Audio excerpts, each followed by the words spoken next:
let's go over the course outline. We're going to be talking about a lot of details while we learn the C# language and .NET programming. We first need to start with the .NET solution. The Microsoft .NET framework will give a great overview. We're going to be talking about the Common Language Runtime, which manages and executes our code. We'll talk about namespaces and assemblies and types. Namespaces allow us to organize our classes into structures, namespaces, that allow us to be very organized and reuse our code.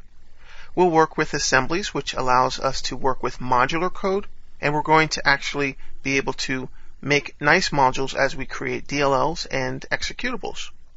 And then we'll work with many different types and understand types in .NET as we work and start to work in Visual Studio .NET 2003.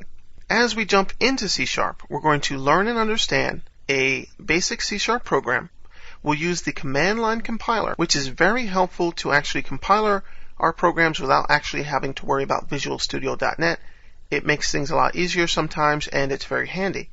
We'll construct an application, talk about the basic class, and do some basic language fundamentals as we work towards a Visual Studio .NET example. Then we'll jump into types, basic types on up. We're going to be talking quite a lot about types and how to work with them, initializing variables and things like that.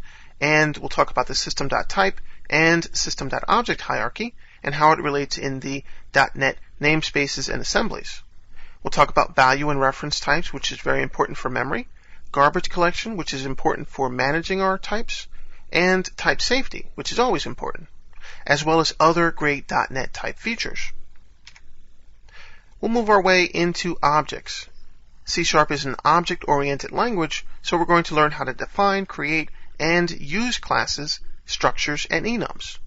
Now, we're going to be working with members and properties and fields on these classes and structures, and we'll learn how to destroy our objects, pass parameters, and overload. We'll jump into the core programming examples. Learning the object-oriented techniques is a good foundation. We're going to jump into the language itself and give good examples. We'll test for relational and equality.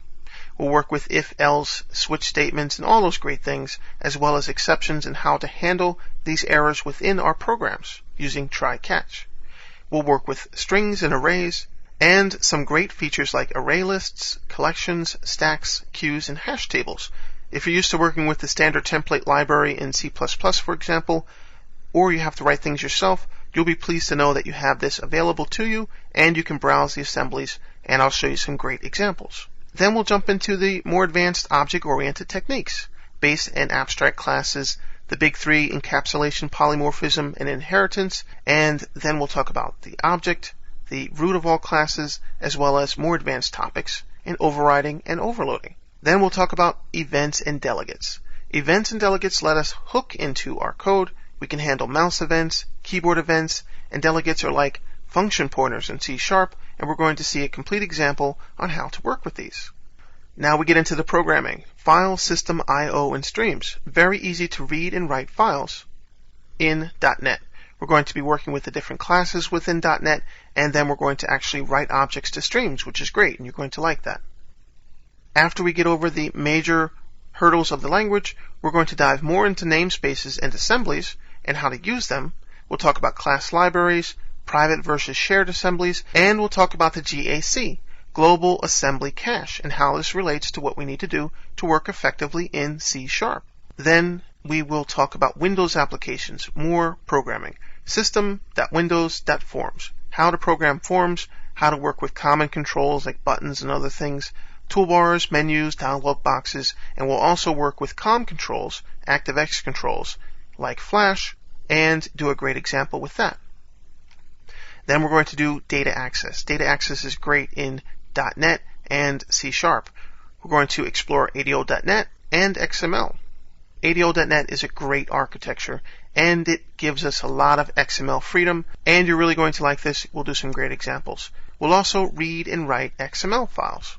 Then we'll talk about web applications and services, ASP.NET, the web forms. We'll build web services, and we'll talk about XML and web services as well. These are great features within the .NET framework, and C# is definitely the way to actually program and implement these technologies.